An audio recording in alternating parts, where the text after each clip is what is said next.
Hello, I'm Master Sommelier Emmanuel Luigi, and across the table from me is one of the most enterprising and dynamic chefs in Puerto Rico. Now, Pierre, Phillipe, Saussy, that sounds like a guy who was born in Paris, not in Puerto Rico. So Yep. what's the story there?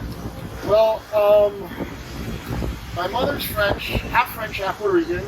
Okay. My dad's American, French background. Okay. So they have me. My grandfather, my mother's father, is a doctor.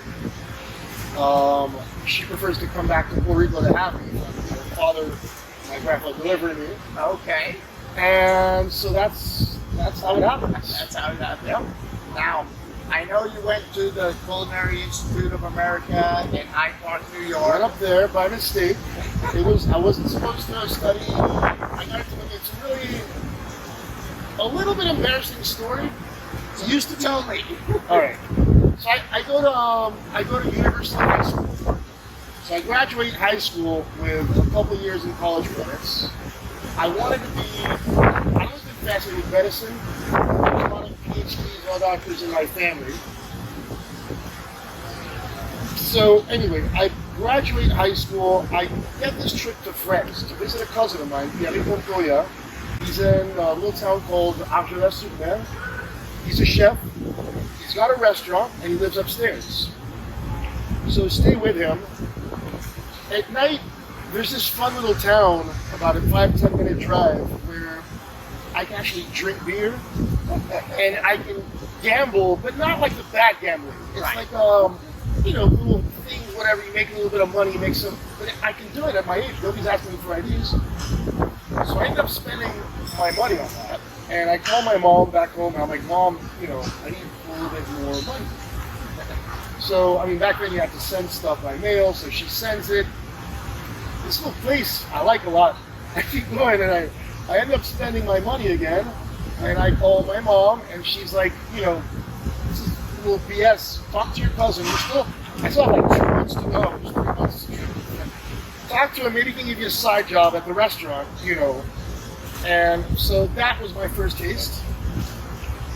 Come back, love the experience. Come back, and then really think about going to culinary school and taking it really serious.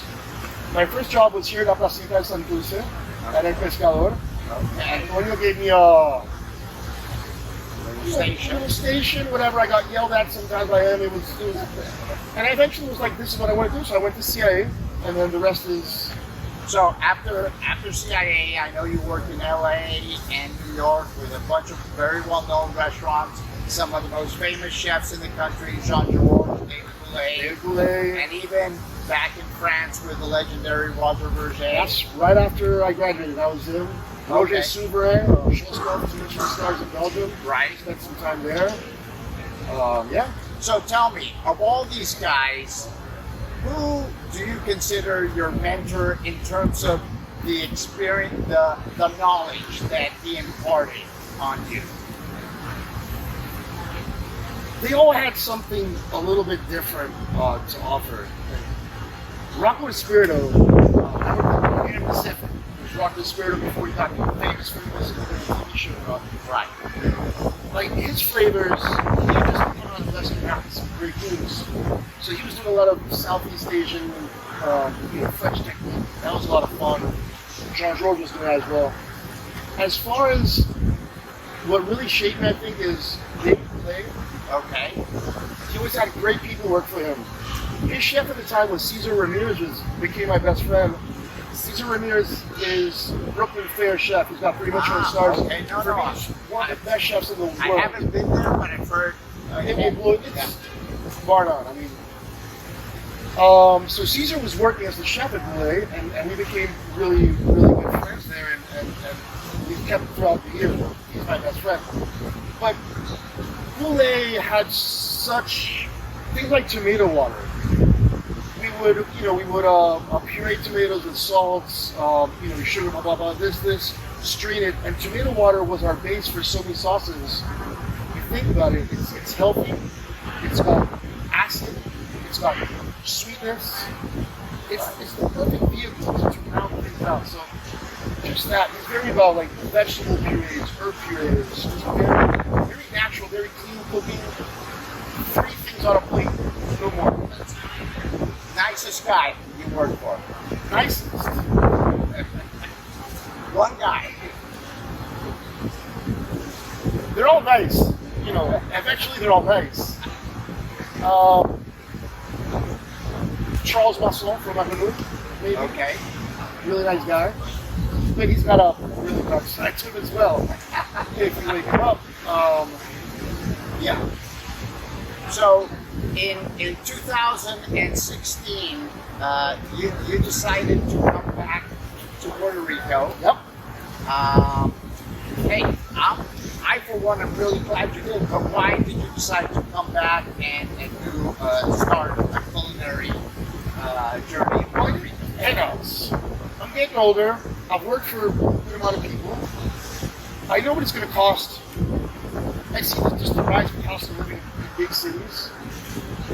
In order for one to do that, you're going to have to get in with silly investors. And you're not going to. It's just more and more pain. It's uncertainty about what's going to happen. So I take on this trip. I go around the states. I'm fascinated with fried chicken for some reason. I had these customers. I was working in DC, and there were these girls that lived upstairs, and they come down for lunch. They're like, Pierre, please make us a fried chicken sandwich.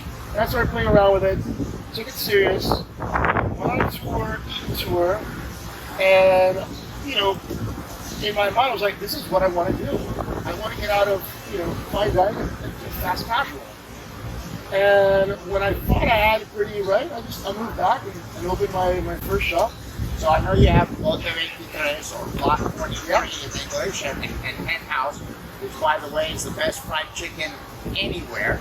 Now tell me, how does the casual experience versus the high-end dining experience, how does that reward you professionally?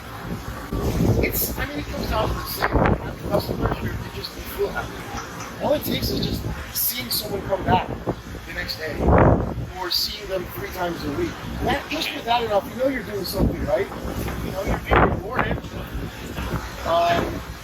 the end, it's people saying, hey, you like what you're doing. Exactly. Not so complicated.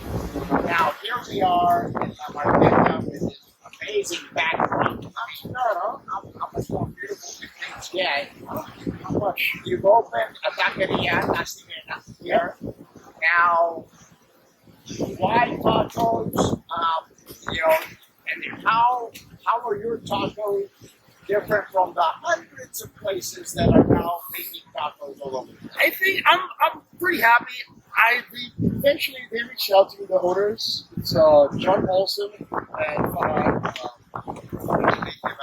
developers. So they reached out. They like my chicken a lot. They wanted me to do a hen house. I have a hen house less than half a mile away from there. Okay. So I was like, I'm going to be competing with myself, but I would like to do something. I love tea tacos. I love visiting LA. LA's about street tacos. Right. So they're like, well, that's somebody in mind, and there's a local restaurant that wants to do it. And I kind of pushed it. I eventually became that's when I realized, I'm like, crap, I need to learn a little bit more about tacos. So I get on a plane, I go to LA, and I spent like 2 weeks during the pandemic, trying tacos, talking to vendors, just stuff will tell you that. Come back, start playing around.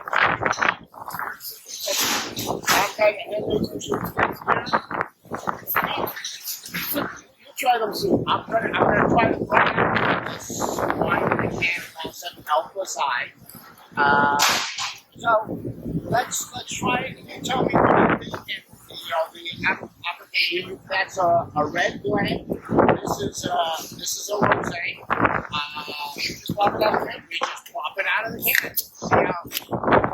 Doesn't get any easier. I love the label. Thank you. Let's go for it. Let's go. That's mostly a Malbec blend. This is a rosé and Pinot. The idea is something well-made, but something easy. I just don't. don't expect when I just taste it come out of a can. It's like something's wrong. It's not right. It's amazing. Thank you. And I mean, I wouldn't expect anything, so that's good. I like it. Seriously, it's not expected.